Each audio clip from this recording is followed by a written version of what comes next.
Hi guys, जरा सोचिए अगर मैं आपसे कह दूं कि आपके शरीर के अंदर 1 लाख से ज्यादा रोड्स का एक नेटवर्क बना है, यानी इतना लंबा कि अगर उसे सीधा किया जाए तो हम जमीन के इर्द गिर्द यानी जमीन के प्लेनेट अर्थ के आराम से 2.5 चक्कर लगा सकते हैं। अब आप हैरान हो जाओगे, सर हम तो ज्यादा से ज्यादा 6 फुट के इंसान होते हैं, मानो 7 फुट के भी, फिर भी हमारे इतने अंदर इतनी कौन सी रोड्स है जो पूरी अर्थ के 2-2.5 चक्कर लगा सकते हैं। जी हाँ, अगर हम अपनी कैपिलरीज, आर्टरीज और वेन्स यानी ब्लड वेसल्स को खोल के जोड़ देंगे रस्सी की तरह, तो आराम से हम एक जमीन के 2.5 चक्कर लगा सकते हैं। इससे भी फैसिनेटिंग बात यह है, इससे भी इंटरेस्टिंग बात यह है कि उन रोड्स पर हर सेकंड हजारों डिलीवरीज होती है। डिलीवरीज हर किन चीजों की? डिलीवरी जैसे ऑक्सीजन मॉलिक्यूल, डिलीवरी जैसे न्यूट्रिएंट्स की, डिलीवरीज जैसे हार्मोन्स की और डिलीवरीज जैसे एक्सक्रीटरी प्रोडक्ट्स की। वो भी बिना किसी ट्रैफिक, बिना किसी ब्रेक के और तो और बिना किसी ड्राइवर के। है ना इंटरेस्टिंग? चलिए समझते हैं इसी सिस्टम के बारे में जिसे हम प्यार से ट्रांसपोर्टेशन सिस्टम कहते हैं। यानी कि इस ट्रांसपोर्टेशन सिस्टम में हम कहीं ना कहीं ऑक्सीजन मॉलिक्यूल को भी हर एक सेल तक पहुंचाते हैं, इसमें हम न्यूट्रिएंट्स को भी हर एक सेल तक पहुंचाते हैं, इसमें हम हार्मोन्स को भी हर एक सेल तक पहुंचाते हैं, यानी उनके टारगेट साइट्स तक पहुंचाते हैं, वो भी बिना किसी ड्राइवर के। सर कोई तो होगा जो ये काम अंजाम देता है। जी हाँ, ये जो चीज है हमारे जिस्म में क्या हर एक ऑर्गेनिज्म में मौजूद है। इस चीज को ही तो बोलते हैं ट्रांसपोर्टेशन सिस्टम। और इस सिस्टम में हमारा हार्ट आता है, हमारी ब्लड वेसल्स आती है और तो और हमारा ब्लड आता है ना इंटरेस्टिंग? तो चलिए बात करते हैं हम आज ट्रांसपोर्टेशन सिस्टम की। इससे पहले हम ट्रांसपोर्टेशन के बारे में एक दो बातें और जानेंगे। ट्रांसपोर्टेशन सिस्टम में हम ऑक्सीजन मॉलिक्यूल यानी हम ऐसे समझेंगे, सर अगर किसी कंपनी में कोई गुड्स बन जाता है, जरूरी नहीं वो कंपनी उन सारी गुड्स को खुद ही कंज्यूम करे, यानी जहां से बनता है वहां से हमें इन गुड्स को किसी दूसरी जगह हर एक जगह तक पहुंचाना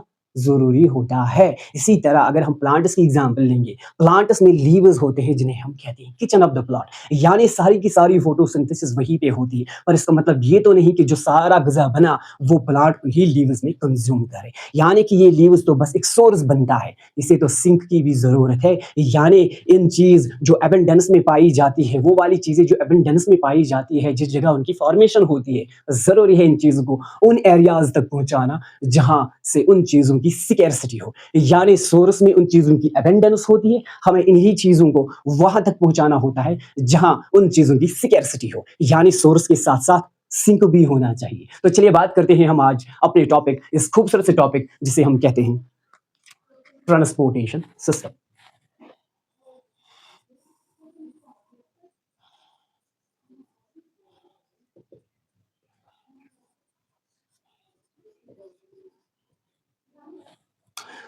सो स्टूडेंट्स, आपको क्या याद रखना है, जो ट्रांसपोर्टेशन सिस्टम है कहीं ना कहीं ये रोड्स ऑफ नेटवर्क की तरह काम करता है, जो न्यूट्रिएंट्स के साथ साथ ऑक्सीजन के साथ साथ हार्मोन्स के साथ साथ बॉडी में जो बने टॉक्सिक्स है उनको भी कहीं ना किसी जगह से लेके किसी दूसरी जगह तक पहुंचाते हैं, यानी सोर्स से लेके सिंक तक पहुंचाना होता है। हम यहाँ न्यूट्रिएंट्स को तो एक बेनिफिशियल रास्ते से ले जाते हैं, यानी कि किसी अच्छे तरीके से कंज्यूम करते हैं, लेकिन जो वेस्ट हमारे जिस्म में बनते हैं उन्हें तो एक्सक्रीट करना जरूरी होता है। ये सारा कुछ ये कौन चलाता है, कौन इन रास्तों से उनको गुजारता है? तो इस चीज के लिए हमें ट्रांसपोर्टेशन सिस्टम पढ़ना है। ट्रांसपोर्टेशन सिस्टम में हमने क्या जाना कि एक होता है सोर्स, दूसरा होता है सिंक, यानी किसी चीज का बनना, जिस जगह पे वो बने, जिस जगह पे उन चीजों की एबंडेंस कहलाए, यानी कि जिस जगह पे उन चीजों की मौजूदगी ज्यादा हो, उन चीजों को, उस पॉइंट को बोलते हैं सोर्स, यानी कि यहाँ पे उन मॉलिक्यूल्स की, उन चीजों की एबंडेंस होगी और ये एबंडेंस, ये चीजें हमें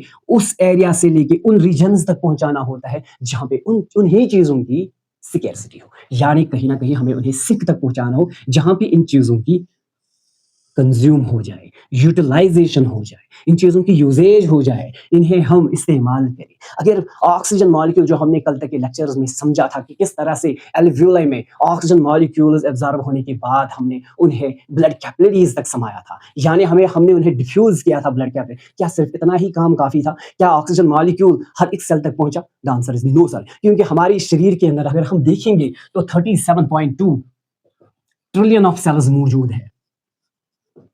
अप्रॉक्सिमेटली इतनी सेल्स मौजूद है, क्या वो लंग्स ने हर एक सेल तक वहाँ पे ऑक्सीजन मॉलिक्यूल्स को पहुँचाया? Answer is no sir. फिर कौन है हमारे शरीर में ऐसा ट्रांसपोर्टेशन सिस्टम, कौन है ऐसा ड्राइवर बैठा, कौन है ऐसा जो ये इस चीज़ में हेल्प करता है कि इस ऑक्सीजन मॉलिक्यूल को इन 37.2 ट्रिलियन यानी कि हमारे शरीर के हर एक सेल तक पहुँचाए? अब आप सवाल करोगे सर ऑक्सीजन मॉलिक्यूल ही क्यों? ज़रूरी क्यों है ऑक्सीजन मॉलिक्यूल हर एक सेल तक पहुँचाना? ज़रूरी इसलिए है क्योंकि हमारी कोई भी सेल ऑक्सीजन के बगैर ज़िंदा नहीं रह सकती। और तो और खाली इस पे बात नहीं करनी है कि सिर्फ़ ऑक्सीजन मॉलिक्यूल को ही ट्रांसपोर्ट किया जाता है, बल्कि हमारे न्यूट्रिएंट जो हमने अभी डाइजेशन पढ़ी थी, किस तरह से हम न्यूट्रिएंट्स में तब्दील करते हैं, किस तरह से हार्मोन्स जो हमारे जिसके बारे में आप चैप्टर 2 में पढ़ोगे, किस तरह से हमारे एंडोक्राइन ग्लैंड्स हार्मोन्स बनाते हैं, किस तरह से हमें उन हार्मोन्स को उनके टारगेट साइट तक पहुँचाना है। अब हर हार्मोन के लिए तो डॉक्टर हर एक सेल तक तो नहीं ना होगा, अब ज़रूरी है कि वो अपनी जो चीज़ें हैं वो ब्लड में छोड़ेंगे, फिर ब्लड जानता है कि मुझे ये किस टारगेट तक पहुँचाना है। यानी हार्मोन से लेके, ऑक्सीजन से लेके, न्यूट्रिएंट से लेके और तो और जिस सेल में एक्सक्रीटरी प्रोडक्ट्स बनते हैं, वहाँ से लेके उन चीज़ों की भी ट्रांसपोर्टेशन करनी है। किस चीज़ को कहाँ से लेके कहाँ तक डालना है, आई ऑलरेडी टोल्ड यू। एक सोर्स बनता है यानी जहाँ में उन चीज़ों की एबंडेंस बहुत ज़्यादा मौजूद होती है और एक सिंक बनता है जहाँ पे उन चीज़ों की यूटिलाइजेशन हो जाती है, यानी कि उन्हें कंज्यूम किया जाता है, उन्हें इस्तेमाल में लाया जाता है। तो चलिए पढ़ते हैं आज का ट्रांसपोर्टेशन सिस्टम। इस ट्रांसपोर्टेशन सिस्टम में मैंने आपको कहा कि दो चीजें होती है, एक होता है सर्कुलेटरी सिस्टम जिसमें हमें पढ़ना है ब्लड, जिसमें हमें जानना है ब्लड वेसल्स के बारे में और जिसमें हमें पढ़ना है हमारे पंपिंग ऑर्गन हार्ट के लिए। मैं इतने खूबसूरत तरीके से आपको समझाऊंगा कि आपको कभी भी दोबारा बुक खोलने की जरूरत नहीं पड़ेगी। I promise that. कि हमने कल का जो टॉपिक छोड़ा था वो दरअसल हमने कहाँ पे छोड़ा था? आप में से मुझे कोई सवाल कर सकता है, सर वो जो ऑक्सीजन मॉलिक्यूल्स को पिक किया था वो तो किसी कैपिलरी ने किया था, और वो कैपिलरी कहाँ से बनी थी? सर आर्टरीज क्यों नहीं थी डायरेक्ट, वेन्स क्यों नहीं आई थी? यानी कहीं ना कहीं ब्लड वेसल्स, क्योंकि हम वैस्कुलर टिश्यू ही पढ़ने जा रहे हैं, वास्कुलर कनेक्टिव टिश्यू यानी ब्लड ही पढ़ने जा रहे हैं, लेकिन उसके लिए तो कुछ ट्यूब्स लगे होंगी ना। यानी ब्लड जिन चैनल्स में फ्लो करता है वो चैनल्स ही तो ब्लड वेसल्स बनाती है। सवाल ये उठता है सर हम पिछले टॉपिक को आज के टॉपिक से जोड़ेंगे, हम वहीं से जहां हमने छोड़ा था वहीं से स्टार्ट करेंगे? जी हाँ, मैं भी वहीं से स्टार्ट करूंगा, इतने खूबसूरत तरीके से आपको ये सब पता चल जाएगा। बस आपका ध्यान 20 से 25 मिनट रखना बेहद जरूरी है। यानी कल हमने पढ़ा था कि हर एक एल्वियोलाई को सराउंड करती है बहुत ज्यादा कैपिलरीज, यानी बहुत ज्यादा कैपिलरीज को सराउंड करती है। मैंने पिछले टॉपिक्स में पढ़ाया है किस तरह से गैसियस डिफ्यूजन होता है, यानी किस तरह से गैसियस एक्सचेंज हो जाता है। आप खुद समझो ये जो ऑक्सीजन मॉलिक्यूल है किस तरह से ये हमारी कैपिलरीज के अंदर डिफ्यूज हुआ था और किस तरह से हमारी कैपिलरीज के अंदर आरबीसी सेल्स, जिन्हें मैंने कहा था ये नॉन न्यूक्लिएटेड सेल है। जी हाँ, इसके बारे में दोबारा आज बात होगी क्योंकि ब्लड भी तो हमारे वास्कुलर, हमारे ट्रांसपोर्टेशन सिस्टम में आता है, पढ़ना तो है ही हमें। चलिए यहाँ पे थोड़ी सी बात करेंगे। आरबीसी सेल्स के अंदर जो आयरन कंटेनिंग प्रोटीन यानी हीमोग्लोबिन था, हमने ये भी पढ़ा था कि हीमोग्लोबिन मॉलिक्यूल को इतनी एफिनिटी होती है कि वो खुद के साथ 4 ऑक्सीजन मॉलिक्यूल्स को ले सकता है, यानी HbO4 बन सकता है। हीमोग्लोबिन यानी ऑक्सी हीमोग्लोबिन की फॉर्मेशन हो जाती है और फिर किस तरह से ये ऑक्सीजन जरूरी है। अब यहाँ पे आप सवाल कर सकते हो सर क्या वहां की कैपिलरीज खुद ही छोड़ेगी, लेकिन इसकी स्पीड कितनी होगी? सर नहीं, कैपिलरीज का काम इतना ही था कि ब्लड को यहाँ लंग से रिसीव करना। मैंने कहा था कि एक लंग जो बनता है वो एयरपोर्ट की तरह था और आरबीसी सेल्स एक टैक्सी की तरह थी जिसकी 4 सीट्स थे और उसने कितने पैसेंजर्स को लिया था? 4 पैसेंजर्स, यानी 4 ऑक्सीजन मॉलिक्यूल्स को अपने साथ लिया था। वो भी मैंने कहा था कि बॉन्डिंग कितनी मुश्किल थी। पहले ऑक्सीजन का जुड़ना बहुत मुश्किल होता है, फिर बाकी 3 भी आसानी से जुड़ जाते हैं। ऐसी बॉन्डिंग को मैंने कहा भी था कि इस बॉन्डिंग को बोलते हैं कोऑपरेटिव बाइंडिंग। मैंने ये सब पढ़ाया है पिछले टॉपिक्स में। आज हम बात करेंगे ये कैपिलरीज आखिर बनी कैसी थी। हम ध्यान देंगे कहां से लेके ये सारी कैपिलरीज। पहले मैं आपको यहीं से ब्लड वेसल्स का थोड़ा सा कंसेप्ट दूंगा। ब्लड वेसल्स क्या होती है? ब्लड वेसल्स दरअसल एक चैनल्स होती है जिनमें ब्लड फ्लो करता है। यानी अगर ब्लड फ्लो करता है वो सिर्फ और सिर्फ इन्हीं चैनल्स के थ्रू, इन्हीं चैनल्स के अंदर फ्लो करता है। ये ब्लड वेसल्स 3 किस्म की होती है। एक को कहते हैं आर्टरीज, दूसरे को कहते हैं वेन्स और तीसरी को कहते हैं कैपिलरीज। लेकिन मेरे दोस्तों यहाँ पे समझना बेहद जरूरी है कि आर्टरी, वेन्स और कैपिलरीज में किस किस किस्म का खून और किस किस तरह की ये होती है। समझाते हैं। आर्टरीज वो वाली ब्लड वेसल्स होती है जो हमेशा याद रखना, हमेशा आर्टरीज क्या काम करती है, ये हार्ट से अवे रखती है ब्लड को, यानी कि these are those vessels which carries the blood. अभी आप ऑक्सीजनेटेड एंड डीऑक्सीजनेटेड वाला कंसेप्ट छोड़ दो, आप सिर्फ इतना याद रखो, आर्टरीज वो ब्लड चैनल्स होती है, ब्लड वेसल्स होती है जो हार्ट से अवे, यानी कि वो पास करती है blood, blood flows away from the heart, ये हार्ट से लेके खून को ले जाती है, यानी हार्ट से दूर ले जाती है खून को, बस इतना याद रखो। और ये आर्टरीज अगर ब्लड को हार्ट से दूर ले जाती है, यानी हार्ट में पहले ब्लड था फिर आर्टरीज में चला जाएगा, तो आर्टरीज के वाल्स बहुत ज्यादा थिक होनी चाहिए। Now you can question me sir thick ही क्यों होनी चाहिए, क्योंकि जो हमारा हार्ट है वो एक मोटर की तरह काम करता है, यानी वो उसे प्रेशराइज्ड खून बना देता है, इतना प्रेशर होता है उसमें, वो वाला प्रेशर जो खून में आ जाता है, उस प्रेशर को टॉलरेट करने के लिए इस आर्टरीज की जो वाल्स होने चाहिए वो एकदम थिक होने चाहिए, यानी मोटे होने चाहिए, कहीं आर्टरीज बर्स्ट ना हो जाए। इसलिए इस आर्टरी के वाल्स क्या होते हैं, वाल्स इसके बड़े थिक होते हैं, और ये क्या करती है, इट कैरीज ब्लड, बस इतना याद रखो, it carries blood away from heart. क्योंकि आपको लोअर क्लासेस में कहा जाता है फिर पल्मोनरी आर्टरी और पल्मोनरी वेन के बारे में एक एक्सेप्शन है, अगर आप ये वाली स्टैंडर्ड डेफिनेशन याद रखोगे कि arteries always carry blood away from heart, आपको वो सब याद करने की जरूरत भी नहीं। तो दूसरी वाली क्या है, वेनस। वेनस क्या होती है सर, वेन्स में पहले ये बता दूं, जब आर्टरीज डिवाइड होने लगती है, अब आर्टरी तो बड़ी है, हर एक सेल तक पहुंचना इसका काम नहीं है, लेकिन हार्ट से ब्लड को रिसीव करना इसी का काम है। क्यों हार्ट से क्यों ब्लड को रिसीव करना है, क्योंकि हार्ट में जो ब्लड पंप किया जाता है वो ब्लड बड़े ही प्रेशर के साथ निकलता है, और उस प्रेशर को होल्ड करने के लिए, उस प्रेशर को एक्सेप्ट करने के लिए सिर्फ वही ब्लड वेसल मान सकती है जिस ब्लड वेसल्स में उसके वाल्स थिक होंगे, यानी मोटे होंगे। तो आर्टरीज क्या काम करती है, ब्लड को हार्ट से रिसीव करती है और हार्ट से दूर ले जाती है, यानी इसके वाल्स थिक होंगे और ये कैरी करेगी ब्लड को अवे फ्रॉम द हार्ट। अब आर्टरीज पहले हम बात करेंगे, द बिगेस्ट आर्टरी जो हमारे शरीर के अंदर मौजूद होगी, जिसमें सारा खून हार्ट से निकलता है, वो वाली तो मानो आपको किसी स्प्रिंग से पानी घर तक पहुंचाना है, पहले तो आप एक बड़ी सी पाइप लगाओगे, फिर उस बड़ी में से छोटी छोटी पाइप, फिर उससे भी छोटी छोटी पाइप, फिर उससे भी छोटी, फिर इतनी छोटी पाइप जो आपके घर तक पहुंच जाए, यानी हर एक घर तक। तो इसी तरह यहाँ आर्टरी सबसे बड़ी होती है, और सबसे बड़ी आर्टरी कहलाती है आयोटा। आयोटा डिवाइड होने लगती है इन आर्टरीज में, आर्टरीज फर्दर इनका डिवीजन होता है, यानी छोटी छोटी बन जाती है, जिनको आर्टरियोल्स बोलते हैं। आर्टरियोल्स कहीं ना कहीं डिवाइड होने लगती है कैपिलरीज, कैपिलरीज यानी कहूंगा मैं ये कि कैपिलरीज ही ऐसी ब्लड वेसल है जो हर एक सेल तक पहुंच जाती है। क्या समझे आप सर, आर्टरी ने पहले, आयोटा ने, यानी कि द बिगेस्ट आर्टरी जो हमारे शरीर के अंदर है, उसने पहले खून को एक्सेप्ट किया, उस वाले खून को, उस वाले ब्लड को जो हार्ट ने पंप किया था। अब उसमें इतना प्रेशर ज्यादा है, इसलिए इस आयोटा में इसके वाल्स बहुत ही थिक होने चाहिए ताकि वो उस ब्लड के प्रेशर को टॉलरेट करे। उसके बाद आर्टरीज फर्दर डिवाइड होने लगती है इनटू, आयोटा फर्दर डिवाइड होने लगता है आर्टरीज में, आर्टरीज फर्दर डिवाइड होने लगता है छोटे छोटे एट्रियोल्स में, छोटे छोटे एट्रियोल्स बनाते हैं कैपिलरीज। तो काम इन कैपिलरीज का है, ये कैपिलरीज उस खून को हमारे हर एक सेल तक पहुंचाएगी। यही कैपिलरीज थी ना जिसने कल लंग्स में से, यानी एल्वियोलाई में से ऑक्सीजन मॉलिक्यूल को डिफ्यूज करा, यानी कि एक्सेप्ट किया था। इन्हीं कैपिलरीज के अंदर तो था आरबीसी, यानी आप ऐसा समझो कैपिलरीज सबसे पतली, सबसे छोटी ब्लड वेसल्स होती है, और जब ये अपना काम करती है, सर काम क्या करेंगे इन कैपिलरीज के, अगर आप देखोगे इनकी सेल्स, जिनमें मैंने बोला था वो एंडोथेलियल सेल से बनी होती है, और इनमें छोटे छोटे से सुराख पाए जाते हैं मेंट फॉर एक्सचेंज, क्योंकि इन्हीं कैपिलरीज के अंदर वो सारी चीजें, न्यूट्रिएंट्स वगैरह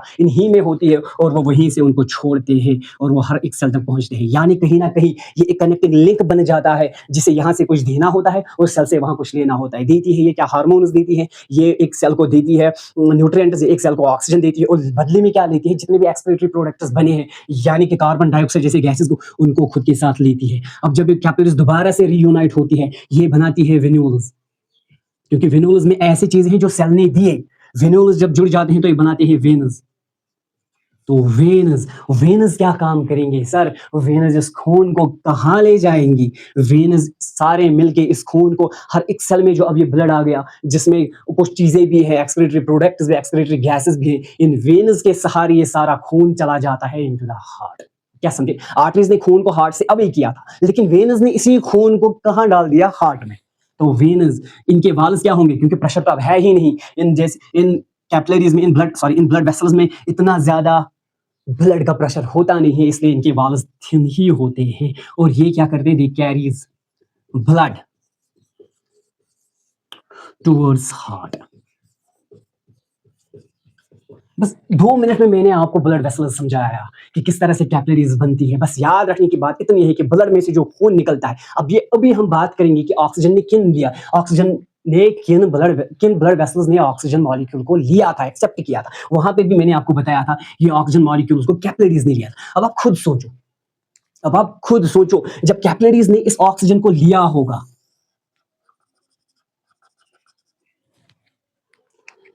यानी कैपिलरीज क्या काम करेगी?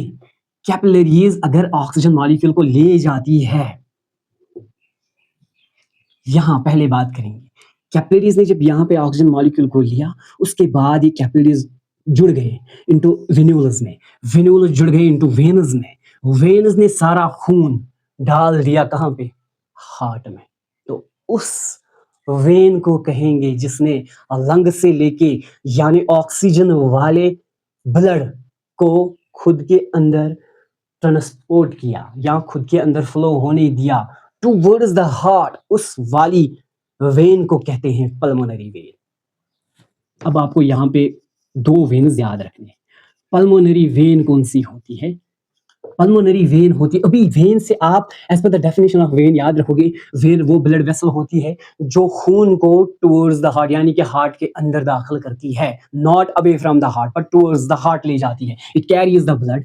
लेकिन अब पल्मोनरी जुड़ा है, मैंने आपको पिछले लेक्चर में कहा था जब भी आप पल्मोनरी सुनोगे उसे रिलेट किया करोगे अपने लंग्स के साथ, यानी कहीं ना कहीं ये वो वेन है जो निकलती है, जो बनी है उन कैपिलरीज से, जिन कैपिलरीज ने लंग्स में ऑक्सीजन एक्सेप्ट किया था। अब जब वो सारी कैपिलरीज जुड़ जाती है तो वो वेन्यूल्स बनाते हैं, छोटे छोटे वेनलेट्स, फिर वो वेन्यूल जुड़ जाते हैं तो वेनस बन जाते हैं। तो क्या मैं ये नहीं कहूं कि पल्मोनरी वेन में ऑक्सीजन मौजूद होगा, इट कैरीज, क्या मैं ऐसा लिखूंगा? यहां से हम स्टार्ट करेंगे, बाकी अब सारा कुछ भूल जो मैंने अभी तक पढ़ा है, बस यहां से अब याद रखने की कोशिश करो कि पल्मोनरी वेन वो वाली वेन होती है that carries oxygenated blood from, कहां से लेके? From lungs to heart.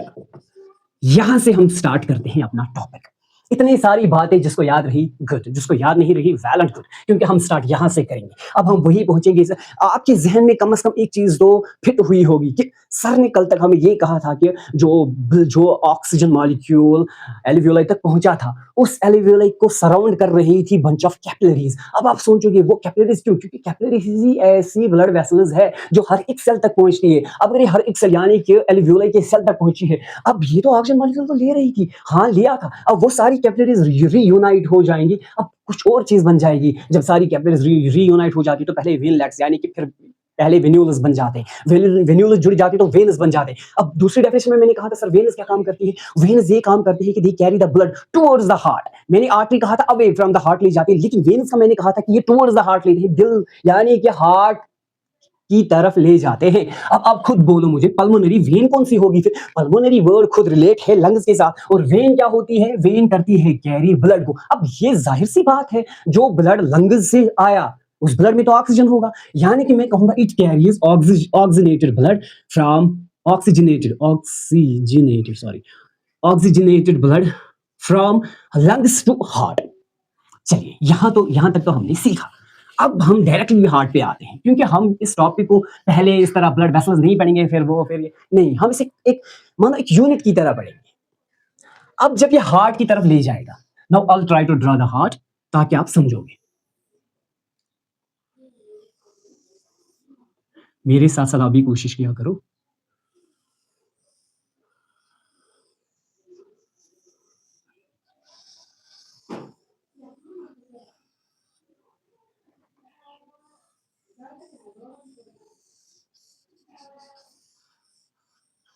ऐसे समझो, नाउ ये बन गया हमारा हार्ट। अब समझो सर, पल्मोनरी वेन आती है हार्ट से लेके, सॉरी हार्ट की तरफ, कहां? लंग्स से। It carries oxygenated blood from lungs to heart. क्या मैं यहां पे इस तरह बनाऊं? फिर मिसाल ये था, this is lungs, okay sir. अब ये एल्वियोलाई है, यहां से जो कैपिलरी निकल रही थी, बंच ऑफ कैपिलरीज जुड़ते हैं, ये बनते हैं वेनस, ये बनते हैं। अब कितनी वेनस होती है? वो 4 होती है, क्या होते हैं इस पे आप मत जाइए, बस इतना याद रखिए कि ये अब वेनस बन गई, क्योंकि कैपिलरी जुड़े वेनस बन गई। अब इन वेनस में मैं आपसे कह रहा हूं ये वेनस कौन सी है? आप बोलोगे सर पल्मोनरी वेनस है, गुड। ये सर पल्मोनरी वेन्स है। मैं कहूंगा पल्मोनरी वेन्स कौन सा ब्लड लेके आते हैं? आप लोग सर जाहिर सी बात है लंग से निकलती है तो ऑक्सीजनेटेड ब्लड लाएंगी ना, तो मैं कहूंगा O2 वाला ब्लड। अब O2 वाला ब्लड ये कैरी करती है, सुनो मेरी बात। अब ये इस O2 वाले ब्लड को पहले डालते हैं यहाँ। ओके सर अब हार्ट पे आते हैं। हार्ट के तो चैम्बर्स है, ये एक चैम्बर है, this is one chamber, second chamber, third chamber, fourth chamber. Sir पहले हमें बताइए किस चैम्बर को क्या बोलते हैं? देखो बेटा, मैं यहाँ से आप मानो दिस इज माय हार्ट, मैंने बोर्ड पे चिपका दिया। नो आप अंडरस्टैंड करो, दिस इज राइट, ये राइट साइड है, ये लेफ्ट साइड है। अब ऐसे खड़ा रहो, ऐसे दिल बोर्ड की तरफ चिपकाओ, फिर बताओ क्या है। ये राइट साइड है, this is left side. Okay now ये वाले ऊपर वाले दो चैम्बर, ये ऊपर वाले दो चैम्बर, इनको सुपीरियर चैम्बर्स बोला जाता है। यानी इस वाले को बोलते हैं, या तो आप ऑरिकल बोलोगे या बोलोगे एट्रियम। एट्रियम तो ये भी एट्रियम या ऑरिकल है, ये वाला भी, यानी कि ऊपर दो वाले। अब मैं यहाँ से थोड़ा डिमार्केशन लाइन दूंगा समझने के लिए, ठीक है। ये अपर वाले पार्ट जो होते हैं, upper the two upper chambers या upper two superior chambers of heart is called, वो क्या होते हैं? They are auricles. और पहले समझेंगे नाम, ऑरिकल्स। ऑरिकल्स या एट्रियम, एट्रियम, एट्रियम एक, एट्रिया दो। एट्रियम या तो कहेंगे हम ये ऑरिकल्स है या कहेंगे ये एट्रियम है। तो ये कौन से वाले हैं? दीज आर, ये अपर वाले दो चैम्बर है, upper two chambers of heart, chambers of heart. Okay sir ये तो हमने समझा। और ये होते भी है 1/3 किसके? यानी ये इससे छोटे होते हैं। अब जो नीचे वाले दो चैम्बर्स हैं जिनका काम होता है ब्लड को पंप करना, यानी कि प्रेशराइजर वाला खून यहां से निकलता है, इन दोनों को बोलेंगे जो नीचे है, एट्रिया के नीचे जो दो बचते हैं जिन्हें हम बोलेंगे lower two chambers are called, lower two chambers जो है और कॉल्ड, इनको क्या बोलते हैं? इनको हम बोलते हैं वेंट्रिकल्स, वेंट्रिकल्स। समझो मेरी बात, मैंने हार्ट के फिलहाल 4 चैम्बर्स को बता दिया, यानी अपर 2 कहलाते हैं ऑरिकल्स।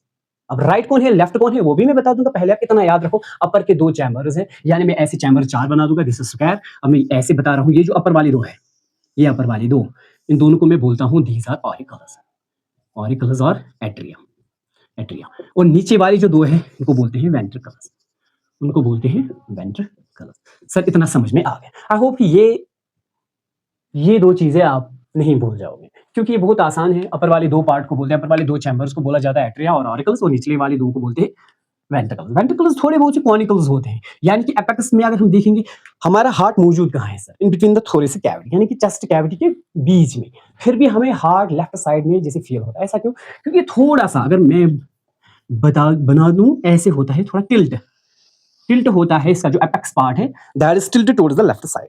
इसलिए हमें फोर्सफुल बीटिंग जहां दिखती है। सर फोर्सफुल बीटिंग क्यों लेफ्ट साइड में ही दिखती है? क्योंकि वेंट्रिकल्स का काम होता है ब्लड को पुश करना, पंप करना। यही पंपिंग हमें लेफ्ट साइड में महसूस होती है, क्योंकि ये जो एपेक्स वाला पोर्शन है लेफ्ट साइड की तरफ टिल्टेड है, इसलिए हमें हार्ट लगता है it's on left side. Otherwise ये लेफ्ट साइड में नहीं होता है, in between the thoracic cavity होता है, नीचे इसके डायफ्राम होता है। सो आई होप ये वाला समझ में आया आपको कि अपर वाले 2 को ऑरिकल्स बोलते हैं, निचले वाले 2 को बोलते हैं this is ventricle, this is also ventricle. Now बात करेंगे कि इनमें लेफ्ट कौन है, राइट कौन है। जाहिर सी बात है कि अब ऐसे मैंने बोला था दिल को ऐसे चिपकाओ, तो this one is right, this one is left, ऐसे ही होगा। सो मैं कहूंगा ना इस वाले को दिस इज राइट, मैं रेज करूंगी, this is right auricle, AURICLE auricle, and this is left auricle, left auricle और एट्रिया। ये वाला क्या बनेगा फिर? राइट वेंट्रिकल, भूलना नहीं, राइट वेंट्रिकल, और ये वाला बनता है लेफ्ट वेंट्रिकल। अब देखो हम चीजों को कैसे कनेक्ट कर रहे हैं। मैंने यहां से ही आपको पल्मोनरी वेन सिखा दिया, जो कि एक्सेप्शन में आ जाती है। फिर आप बुक में एक्सेप्शन ढूंढने लगते हो, क्यों एक्सेप्शन? मैंने वो वाला किस्सा बंद किया। मैंने आपको बोला आप एक स्टैंडर्ड डेफिनेशन याद रखो कि वेन क्या होती है, जो खून को हार्ट की ओर ले जाती है, हार्ट की तरफ ले जाती है। तो इससे आपको बहुत आसानी से याद रहता है। अब ये 2 तो याद आ गए। कहीं ना कहीं अगर मैं यहाँ पे बना दूं ऐसे रफली, क्योंकि मुझे सिम्टम्स भी सिखाने हैं, ऐसे मानो, वैसे हार्ट ऐसे नहीं होता है, बट आपके लिए बता रहा हूँ। ये ऊपर वाली क्या है? This is right auricle, this is left auricle, this is right ventricle, this is left ventricle. Now समझो मेरी बात। अब जो ये वाला है, ये एक सेप्टम बनता है, जो इस वाले साइड को इस वाले साइड से अलग करता है। यहां से ये वाला एक सेप्टम बन जाता है, जो इस वाले को इस वाले से सेपरेट करता है। क्यों करता है? सारे सवालों का जवाब मैं दूंगा। और ये एक खुद यहाँ पे भी एक ग्रूव बन जाता है, एक सेप्टम बन जाता है, जो अलग करता है। सर इनके नाम दीजिए। देखिए, जो राइट ऑरिकल को लेफ्ट ऑरिकल से अलग करता है, सेपरेट करता है, उसको क्या बोलते हैं? उसको बोलते हैं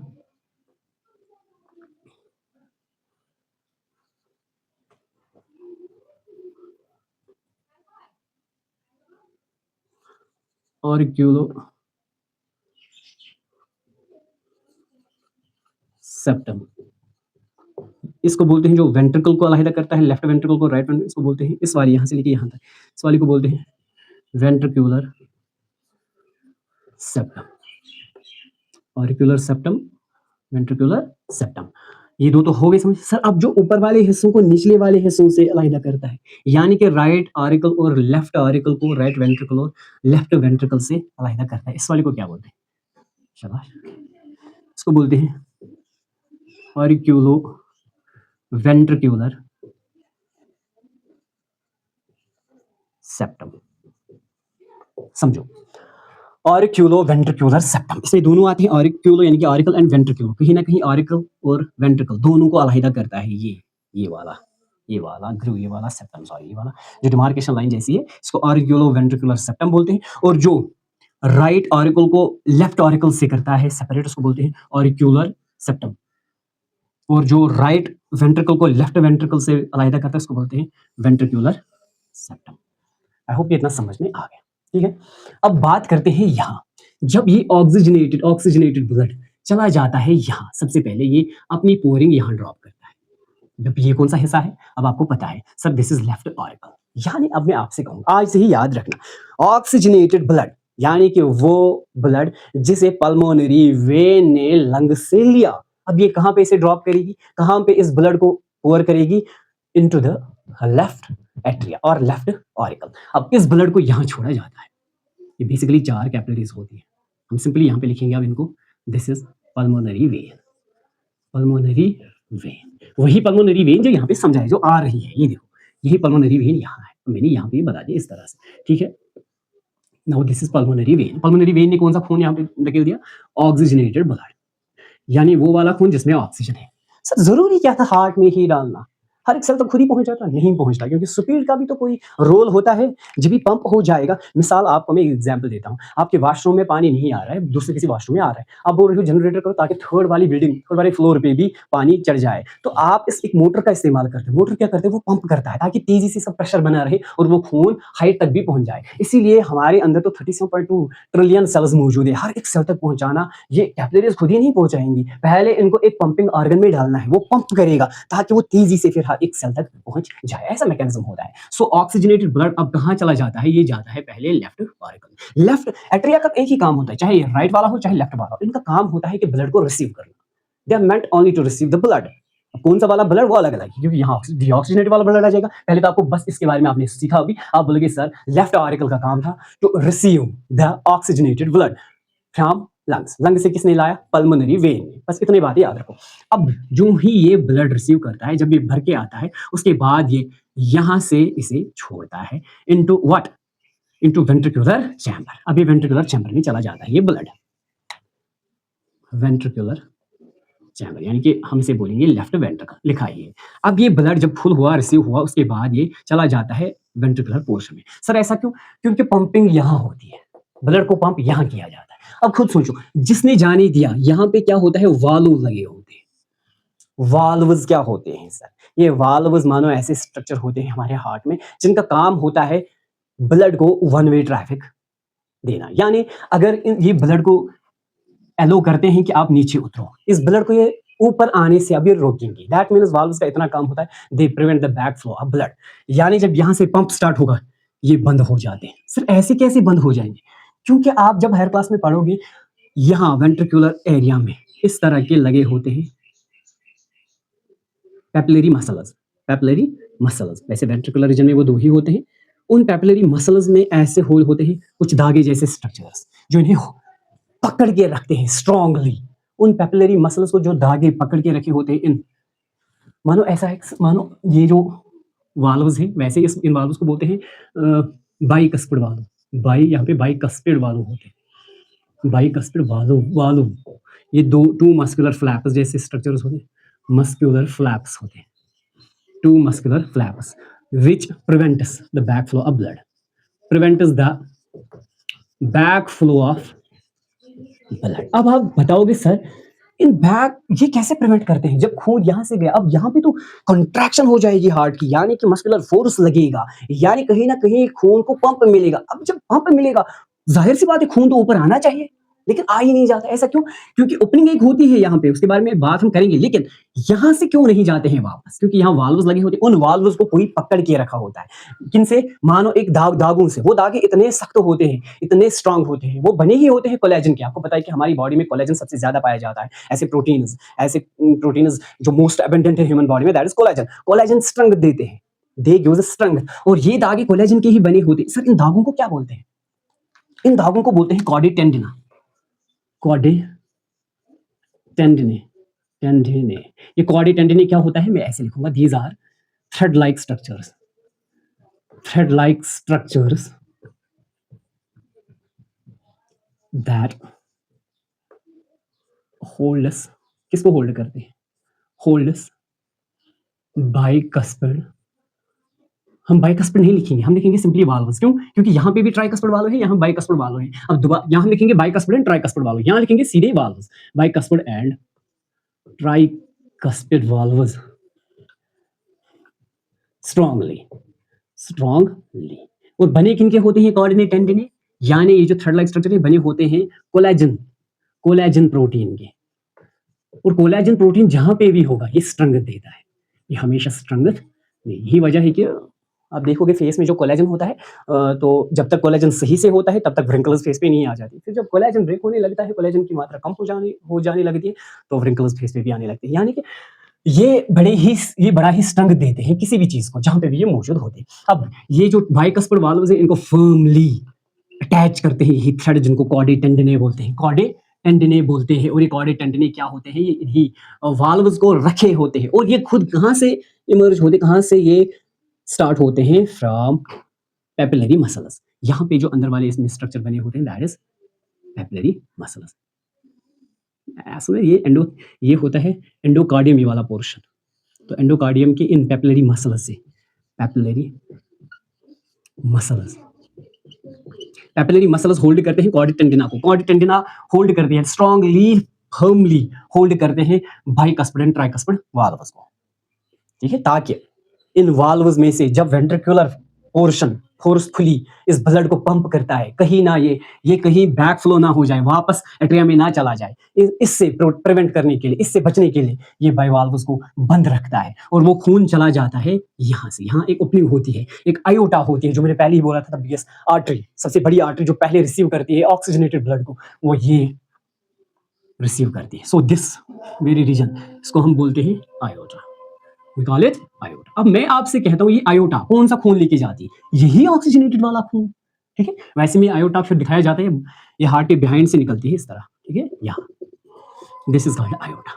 आयोटा में क्या है? ऑक्सीजनेटेड खून। ये ऑक्सीजनेटेड खून आयोटा, ये आयोटा डिवाइड होने लगेगा इनटू आर्टरीज में, मींस आर्टरीज में भी ऑक्सीजनेटेड ब्लड ही होगा, फिर ये आर्टरीज एट्रियोल्स में, फिर ये एट्रियोल्स कैपिलरीज में डिवाइड होने लगेगी। और ये वही कैपिलरीज है जो हर एक सेल तक ऑक्सीजनेटेड खून को पहुंचाएंगी, ताकि वो रेस्पिरेशन वाला कसा जो मैंने पढ़ाया था, हर एक सेल तक ऑक्सीजन पहुंचा। अब बदले में क्या देगा वो सेल? क्या देगी वो सेल? वापस देगी इस खून को कार्बन डाइऑक्साइड या बाकी वेस्ट्स। अब वो कैपिलरीज, जिन कैपिलरीज ने इस खून को हर एक सेल तक डाल दिया, वो वाली सेल अब इस खून को देगी एक एक्सक्रीटरी गैस या और भी चीजें। फॉर एग्जांपल मैं कहूंगा कार्बन डाइऑक्साइड। कार्बन डाइऑक्साइड इसी कैपिलरी के ब्लड में अब आ गया। अब ये कैपिलरीज धीरे धीरे रीयूनाइट हो जाएंगी। अब ये जब रीयूनाइट हो जाएंगी, ये वेन्यूल्स बनाएंगे, वेन्यूल्स जुड़ जाएंगे, ये वेनस बनाएंगे। यानी कहीं ना कहीं जब वेनस में जो डीऑक्सीजनेटेड, यानी ऑक्सीजनेटेड के बगैर, जिसे हम कहेंगे कि कार्बन डाइऑक्साइड वाला ब्लड, अब इन्हीं वेनस के अंदर ये डीऑक्सीजनेटेड ब्लड आ जाता है। इसलिए तो मैंने कहा था डेफिनेशन में कि वेनस वो वाली ब्लड वेसल्स होती है जिनके अंदर क्या होता है, जो खून को ले जाती है कहां? Towards the heart. यहाँ पे पल्मोनरी वेन ने क्या किया? टुवर्ड्स द हार्ट ही लिया। अब यहाँ पे जो आर्टरीज होती है ये अवे फ्रॉम द हार्ट ली थी। ये देखो आयोटा जो आर्टरीज थी, इन सबों ने खून को अवे फ्रॉम द हार्ट लिया। अब जब वो कैपिलरीज की सूरत में बनी, कैपिलरीज ने हर एक सेल तक डाला, हर एक सेल से कार्बन डाइऑक्साइड निकला, वो उन्हीं कैपिलरीज में डिफ्यूज हुआ। अब उन कैपिलरीज ने रीयूनाइट होकर वेन्यूल यानी कि वेनस की शक्ल इख्तियार की। अब वेनस कौन सा वाला खून देते हैं? डीऑक्सीजनेटेड वाला खून, लेकिन किसकी ओर? Towards heart. अब ये सारे वेनस जुड़ के बनाते हैं एक बड़ी सी वेव। वैसे तो ये दो वेन्स होती है, एक को बोलते हैं सुपीरियर वेना कावा, दूसरे को बोलते हैं इन्फीरियर वेना कावा। है तो ये वेन्स ही। सुपीरियर इसलिए नाम दिया जाता है क्योंकि वो upper side of the body, upper side of the body में जितना भी डीऑक्सीजनेटेड वाला खून आ जाता है वो उसी सुपीरियर वेना कावा में आ जाता है, और वो वेना कावा यहाँ डालता है उस खून को। इसको हम बोलते हैं राइट ऑरिकल में। और यहाँ नीचे आ जाती है, नीचे से आ जाती है, from the lower body side से आ जाती है इन्फीरियर वेना कावा। यानी ये भी एक वेन ही है जो lower side of the body से सारा डीऑक्सीजनेटेड खून मिला के ले आती है, डालती है इसी राइट ऑरिकल में। और तो और हार्ट के साइड में, सराउंडिंग में जो मसल्स में से डीऑक्सीजनेटेड ब्लड बना हार्ट के मसल्स में, उसको भी हम बोलते हैं जैसे कॉरोनरी सल्कस, कॉरोनरी सल्कस। ये इनकी जो वेन्स होती है वो भी ये खून यहाँ डालती है। कहीं ना कहीं मैं कहूंगा कि सारा डीऑक्सीजनेटेड ब्लड वेन्स के through, be that superior vena cava, be that inferior vena cava और कॉरोनरी सल्कस, ये सारा डीऑक्सीजनेटेड खून डालते हैं राइट ऑरिकल में। कहाँ डालते हैं? Right auricle. फिर इसी तरह राइट ऑरिकल इस ब्लड को खाली रिसीव करेगा। रिसीव करने के बाद ये इस ब्लड को छोड़ेगा इस वाले राइट वेंट्रिकल पोर्शन में। राइट वेंट्रिकल पोर्शन जाने पे ये जो यहाँ पे वाल्व्स होते हैं, उन वाल्व्स को बोलते हैं ट्राइकास्पिड वाल्व। ये याद रखना, यहाँ पे बाइकास्पिड वाल्व था, जिस बाइकास्पिड वाल्व को दूसरा नाम मिट्रल वाल्व भी दिया जाता है, MITRAL, मिट्रल वाल्व। और यहाँ पे होता है ट्राइकास्पिड, यानी कि it's made of 3 muscular flaps. तो अगर ये 3 मस्कुलर फ्लैप्स का बना होगा तो यहाँ पे भी कितने पेपिलरी मसल्स होंगे? यहाँ 3 पेपिलरी मसल्स होंगे जो 3 कोऑर्डिनेट टेंडिने जैसे थ्रेड्स को इमर्ज करेंगे।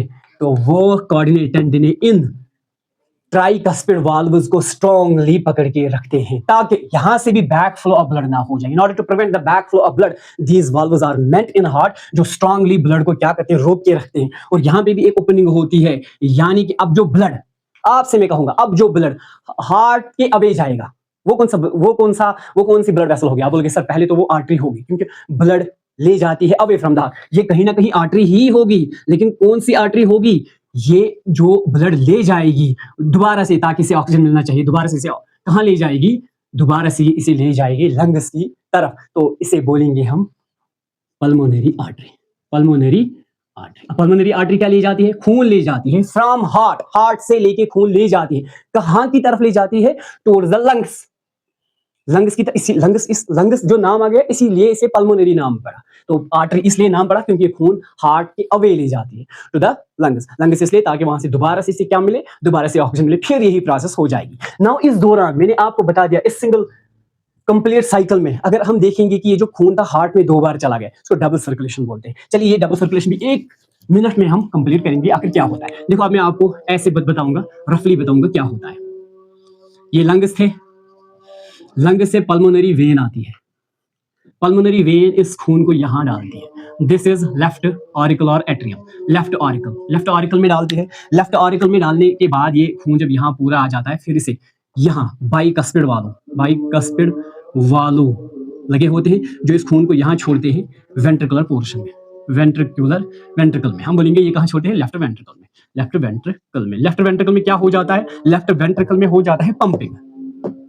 जब ये खून पंप हो जाता है, ये जो बाइकस्पिड वाल्व होते हैं ये बंद हो जाते हैं, यानी कि ये कहीं ना कहीं इस खून को दोबारा से ऊपर ना जाने के लिए बने होते हैं। और इनको कौन पकड़ के रखता है? यहाँ अंदर इस हार्ट के 2 पेपिलरी मसल्स होते हैं जो होल्ड करते हैं एक थ्रेड लाइक स्ट्रक्चर को, जिसको कॉर्डेट टेंडिने बोलते हैं। उनको पकड़ के रखते हैं ताकि ये खून ऊपर ना चला जाए, तो उनको बोलते हैं कॉर्डेट टेंडिने। स्ट्रक्चर्स का नाम आप खुद याद रखोगे, बस मैं ये समझाऊंगा होता क्या है। अब वो खून, उसके लिए खाली एक ही ओपनिंग बचती है, दैट इज दिस। अब मैं ये ओपनिंग यहाँ बनाऊंगा आपको समझने के लिए। ये बेसिकली खून ले जाती है अवे फ्रॉम द हार्ट। अगर ये अवे फ्रॉम द हार्ट लगी, आप खुद बोलोगे एक आर्टरी होगी, and the biggest artery is called iota. Means इसने इस खून को आयोटा में डाल दिया। अब आयोटा फर्दर डिवाइड होने लगेगी छोटे छोटे आर्टरीज में, आर्टरीज छोटे छोटे आर्ट्रियोल्स में, आर्ट्रियोल्स कैपिलरीज में डिवाइड होगी। अब कैपिलरीज हर एक सेल तक इस खून को, जिसमें ऑक्सीजन है, हर एक सेल तक पहुंचाएगा।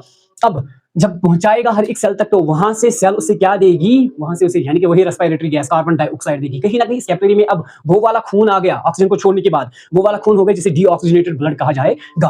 अब ये डीऑक्सीजनेटेड ब्लड जो कहीं से भी हमारी बॉडी में आ गया, हर एक सेल तक, जितनी सेल्स तक हमने ये ऑक्सीजनेटेड ब्लड वाला छोड़ा था, हर एक सेल से अब ये कार्बन डाइऑक्साइड वाला खून वापस आ जाएगा। ये कैपिलरीज जिन्होंने ये डाला था, ये जुड़ जाती है, बनाती है फाइनली वेन्स। तो 2 वेन जो बड़ी होती है, एक है superior vena cava, superior vena कावा बॉडी के अपर साइड से सारा डीऑक्सीजनेटेड ब्लड लाती है, और दूसरी होती है इंफीरियर वेना कावा। इंफीरियर वेना कावा, इंफीरियर वेना कावा बॉडी के निचले साइड से, बॉडी के निचले साइड से जो भी सेल है वहां से डीऑक्सीजनेटेड ब्लड लाती है। दोनों डीऑक्सीजनेटेड ब्लड लाने के बाद डालते हैं यहाँ, दैट इज राइट ऑरिकल।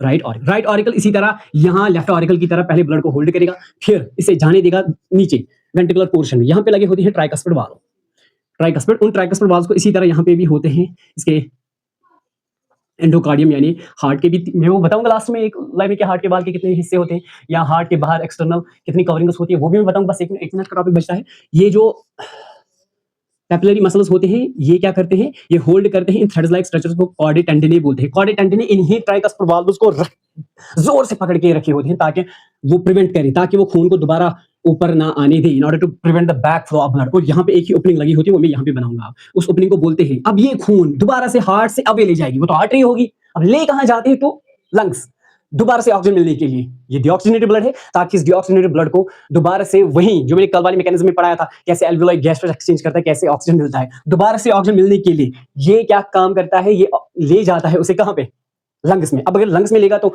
खून ले जाता है अवे फ्रॉम हार्ट। पहले तो ये आर्टरी ही, पहले तो ये होगी आर्टरी ही, क्योंकि खून ले जाती है अवे फ्रॉम हार्ट, लेकिन ले जाती है लंग्स में, तब बोलेंगे इसको पल्मोनरी आर्टरी। तो पल्मोनरी आर्टरी क्या ले जाती है, ये डीऑक्सीजनेटेड खून को ले जाती है, यानी कि आर्टरी कहीं ना कहीं दोबारा से फिर डिवाइड होने लगती है एट्रियोल्स में, फिर कैपिलरीज में। यही वजह है, कल मैंने बोला था कि एल्वियोलाई में कैपिलरीज होती है, वो तो यहीं से आती है। Actually those capillaries come from this pulmonary artery when it divides and redivides, तो फिर वहां से ऑक्सीजन मॉलिक्यूल को ले जाए। अब एक पॉइंट में ये समझो, जब ये ब्लड आ जाता है from heart to lung and back to heart lung, यानी कि यहां से heart to lungs and back to heart, इसको बोलते हैं पल्मोनरी सर्कुलेशन।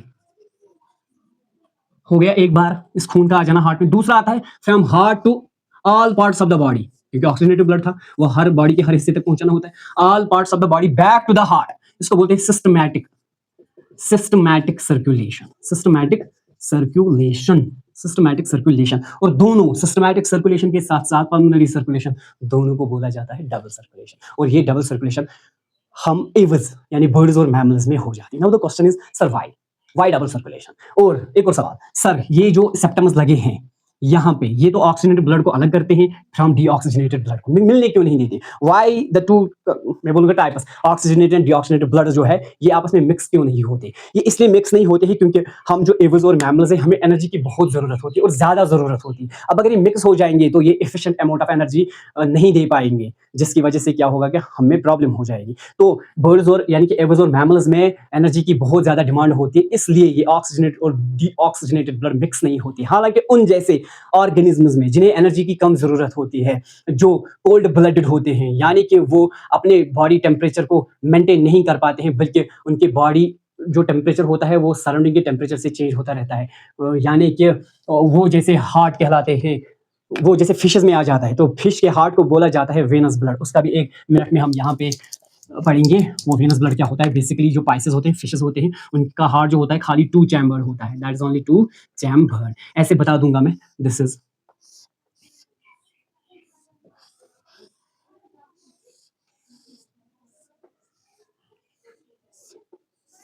ये है लंग्स, फिर दोबारा से बॉडी, फिर ये बॉडी का खून दोबारा से यहाँ चला जाए। देखो क्या होता है, आप देख रहे हो ये कहीं ना कहीं हार्ट का एक चैम्बर है, 2 चैम्बर है, ठीक है। यहाँ से भी डीऑक्सीजनेटेड ब्लड आता है, डीऑक्सीजनेटेड ब्लड, नीचे बॉडी से भी क्या आ जाता है, डीऑक्सीजनेटेड ब्लड। यहाँ भी डीऑक्सीजनेटेड ब्लड, यहाँ भी डीऑक्सीजनेटेड। आप खुद मुझे बताइए, डीऑक्सीजनेटेड ब्लड हार्ट में चला जाएगा, दोनों चैम्बर्स में।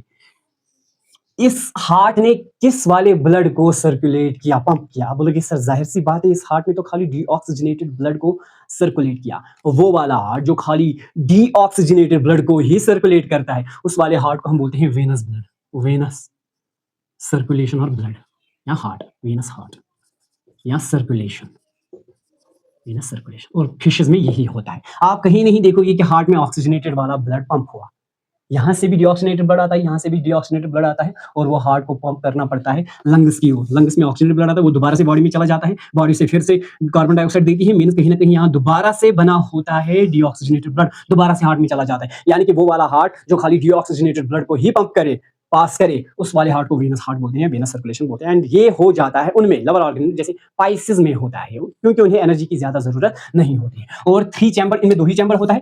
3 चैम्बर वाला हार्ट भी पाया जाता है एम्फीबियंस में, लेकिन क्रोकोडाइल, हाँ एम्फीबियन में, क्रोकोडाइल में जो कि रेप्टाइल्स होती है, रेप्टाइल्स में सिर्फ क्रोकोडाइल एक एक्सेप्शन है, क्योंकि उनमें इनकम्प्लीट 4th चैम्बर पाया जाता है, खाली क्रोकोडाइल में पाया जाता है 4 चैम्बर हार्ट हमारी तरह। ठीक है, यानी 3 चैम्बर वाले हार्ट कैसे होंगे? उनमें 2 ऑरिकल्स होंगे और एक ही वेंट्रिकल होगा। उनका हार्ट कुछ इस कदर होगा, ऐसे होगा उनका heart.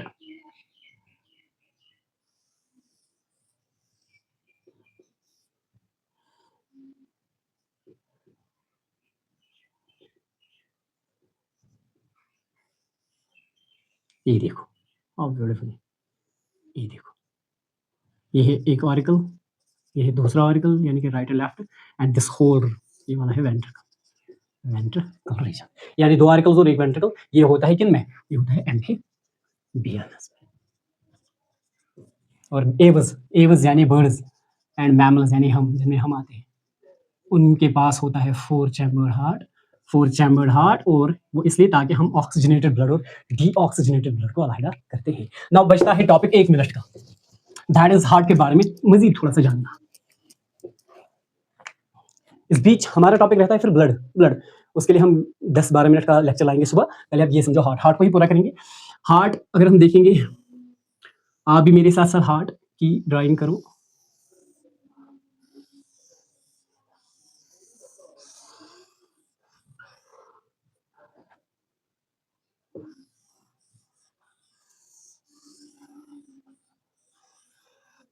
Sorry,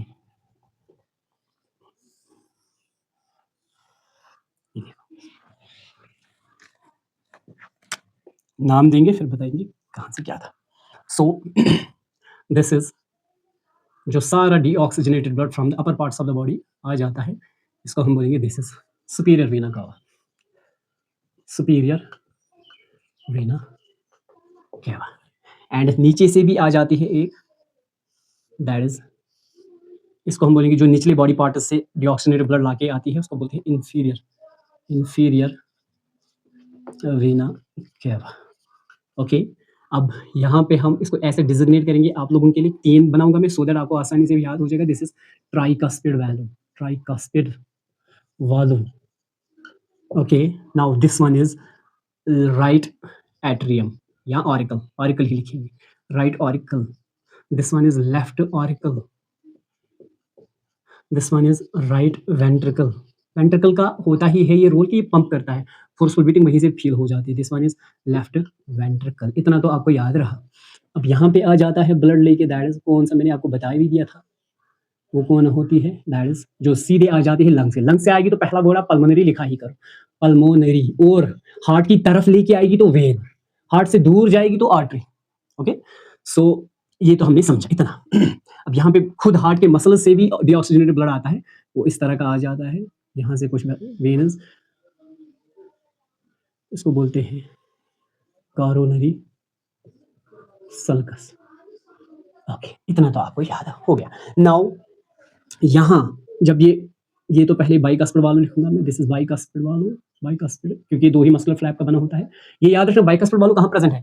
between left auricle and left ventricle. Tricuspid between right auricle and right ventricle. ये भी यहाँ पे मैंने बताया था, इसके वैसे ही स्मूथ नहीं रहता है। हार्ट की अगर हम देखें ना, इस तरह का होता है, अंदर से इरेगुलर सरफेस होते हैं इसमें, ये देखो इस तरह का होता है। ओके, अब मैं क्यों बना रहा हूँ राइट वेंट्रिकल, इसलिए ताकि यहाँ पे एक और स्ट्रक्चर समझाना है। देखो यहाँ पे बने होते हैं इनके 3 papillary muscles, 3 papillary muscles heart के एंडोथेलियम में, सॉरी हार्ट के एंडोकार्डियम में। तो ये 3 मस्कुलर जो पैपिलरी मसल्स है, ये इन कॉर्डे टेंडिनी जो थ्रेड्स लाइक स्ट्रक्चर्स होते हैं, इनको पकड़ के रखे होते हैं, इन वाल्व्स को होल्ड रखे होते हैं। यहाँ से भी इसी तरह 2 पैपिलरी मसल्स होते हैं जो इन कॉर्डे टेंडिनी से इन बाइकस्पिड और वी कैन से वाल्व्स को पकड़े होती है। और इतना तो समझ में आ गया। अब जब ये बंद हो जाएंगी, एक ही ओपनिंग यहाँ पे बचती है, उस ओपनिंग को इस तरह से मैं कहूंगा, वो ओपनिंग क्या कहलाती है? जो अब ये जो खून यहाँ था फोर्सफुली बीट की वजह से, अब ये हार्ट से दूर जाएगा। जब भी हार्ट से दूर जाएगा खून, उसको हमेशा लेके जाती है आर्टरी। तो ये तो आर्टरी होगी, इस बड़ी आर्टरी को हम बोलते हैं आयोटा। आयोटा आयोटा क्या खून लेगी? अब ये लेगी फोर्सफुल प्रेशराइज्ड वाला, पंपिंग वाला खून, जो कि बहुत ही प्रेशराइज्ड होगा। प्रेशराइज्ड, लेकिन है कौन सा खून? ऑक्सीजनेटेड और डीऑक्सीजनेटेड? ऑक्सीजनेटेड। ऑक्सीजनेट क्यों? क्योंकि ऊपर हमने पल्मोनरी वेन से तो ऑलरेडी ऑक्सीजनेटेड खून ही रिसीव किया था, वही नीचे उतरा, उसी को तो पंप हो रहा है। इस आयोटा के अंदर भी सर वाल्व्स तो होने चाहिए ना, कि ये बैक फ्लो फिर से ना वापस आ जाए। हाँ होते हैं, उन वाल्व्स को बोलते हैं, वो चूंकि हाफ मून की तरह होते हैं, उनको बोलते हैं आयोटिक, आयोटिक सिमिल्यूनार, सिमिल्यूनार वाल्व। आप ऐसे भी लिखते हो आयोटिक एसएलवी, एसएलवी यानी कि सिमिल्यूनार वाल्व। ये हाफ मून की तरह होती है, इस तरह हाफ मून, इसीलिए semi means half, lunar means moon, इस तरह होते हैं यहाँ, इस तरह। Okay got it. अब ये खून जाएगा to the all parts of body. जब all parts of the body जाता है, मींस ऑक्सीजनेटेड खून हर एक सेल तक पहुंचा, वहां से डीऑक्सीजनेटेड वाला खून लोअर बॉडी पार्ट से आएगा, इंफीरियर वेना कवा, अपर बॉडी से आएगा सुपीरियर वेना कवा, और हार्ट के मसल से आएगा तो कोरोनरी सल्कस, और सारा कुछ डालते हैं इसमें राइट ऑरिकल में। राइट ऑरिकल इसी तरह होल्ड करता है, दोबारा से इसको राइट वेंट्रिकल में जाने देता है। राइट वेंट्रिकल जब फिर से पुश करता है तो यहाँ से ओपनिंग रहती है, अब हार्ट से दूर ले जाएगी, दोबारा से क्या होगी? आर्टरी ही तो होगी। आर्टरी होगी तो अब ले कहाँ जाएगी? ले जाती है कहाँ? ले जाती है लंग्स की ओर, तो इसलिए हम इसको बोलते हैं pulmonary artery. Pulmonary artery, artery इसलिए क्योंकि खून हार्ट से अवे ले जाती है। Got it. अब ये हार्ट जो है, इसके बाहर अगर हम देखेंगे, दो मेम्ब्रेन्स होते हैं, जो एक तो इसके साथ लगा होता है इसका, दूसरा होता है, इनको बोलते हैं पेरिकार्डियम। पेरिकार्डियम, पेरिकार्डियम क्या होता है? Basically these are the two membrane, these are membranes which support और we can say which protect the heart. एक होता है इसमें जो इसके इंटीरियर वाला होता है, ये इसको हम बोलते हैं विसरल, विसरल मेम्ब्रेन, मेम्ब्रेन। एक होता है इस विसरल के दूर थोड़ा, इसको बोलते हैं पैराइटल, बाहर वाला, पैराइटल मेम्ब्रेन, पैराइटल मेम्ब्रेन। और तो और अंदर भी हार्ट के तीन वाल्स, मतलब हार्ट वाल जो है वो तीन में डिवाइड होता है। हार्ट वाल्स अंदर से, हार्ट वाल्स इसके तीन में डिवाइड होता है। एक को बोलते हैं हम एपिकार्डियम, एपिकार्डियम, एपिकार्डियम खुद बना होता है एपिथेलियल सेल्स का। किन एपिथेलियल सेल्स का? एपिथेलियल सेल्स, लेकिन वो कौन सी होती है? Squamous, squamous epithelial cells. दूसरा लेयर, दूसरा वाल होता है इसका, हार्ट वाल, इसको बोलते हैं, दूसरा होता है मायोकार्डियम, मायोकार्डियम, जो कि बना होता है कार्डियक मसल्स का, कार्डियक मसल्स का। और तीसरा होता है एंडोकार्डियम, एंडोकार्डियम, जो बिल्कुल अंदरूनी वाला होता है, लास्ट में थर्ड इंटीरियर वाला, वो भी होता है स्क्वामस एपिथेलियल का बना, स्क्वामस एपिथेलियल का बना, एपिथेलियल सेल्स का बना होता है। ठीक है, मैं मजीद बहुत कुछ है हार्ट में जो पढ़ाना होता है, लेकिन क्लास 10th के लिए आई थिंक इतना है मोर देन सफिशिएंट।